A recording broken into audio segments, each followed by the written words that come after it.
Grace and peace, social cam family. This is Pastor B.R. Ali, aka Pastor in the Hood, coming to you once again with words of wisdom, impartation, empowerment, and just real talk. I am a preacher that's caught between two opinions as I continue to ponder the aftermath of the George Zimmerman acquittal and the murder of Trayvon Martin, with that being the main theme of many rallies, many protests, upcoming protests, and talk around America and around the world. As a pastor, I'm caught between two opinions. In the Old Testament, the eye for an eye, in the New Testament, where I must turn the other cheek. I'm also caught between the hypocrisy of many that will come on the scene when it's a national case but never have anything to say when we have these local cases that happen on a daily basis. As one who has stood on corners, one who has shut down traffic, one who understands the theology behind protest and behind civil disobedience and behind being a Christian and behind being a servant of God. I realize that I don't have all the answers, and I'm not going to even try to imply like I have the answers today. But I will ask this question: where has our power went? I believe that the church has somewhere along the line not lost its voice, but lost its impact. I believe that the church has not lost its importance to the community, but has lost its relevance in the community. I'm not speaking for no other body or no other faith, but I'm talking about the Christian faith, which I totally believe in. I'm talking about myself as a pastor. I'm talking about myself as a leader of people.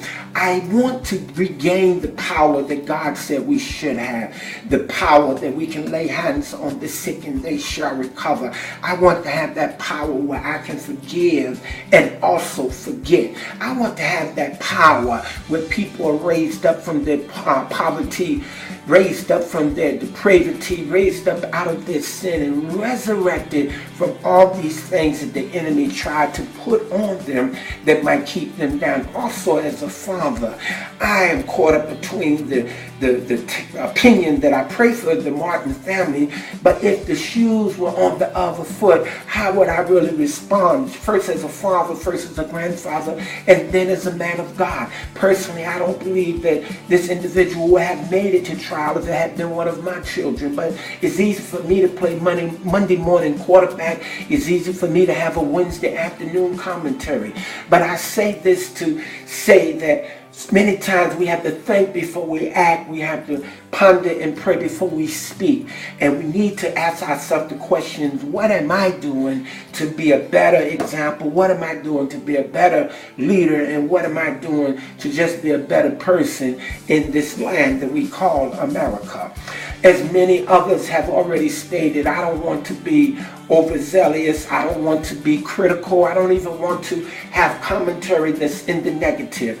But I want to keep it positive. I want to say today that we have to start being concerned about everybody. I'm concerned about every person that has been murdered unjustly. I'm concerned about every family that has had to deal with the sympathy, deal with the bereavement, deal with the pain of losing a loved one, where one leaves one morning and never makes it back that afternoon, or leave that evening and never make it back through the night, or say goodbye to them when you leave for the day and then have to say hello to them and never say hello again on this side, but say hello again when you look in their grave or look into their casket and see their lifeless body.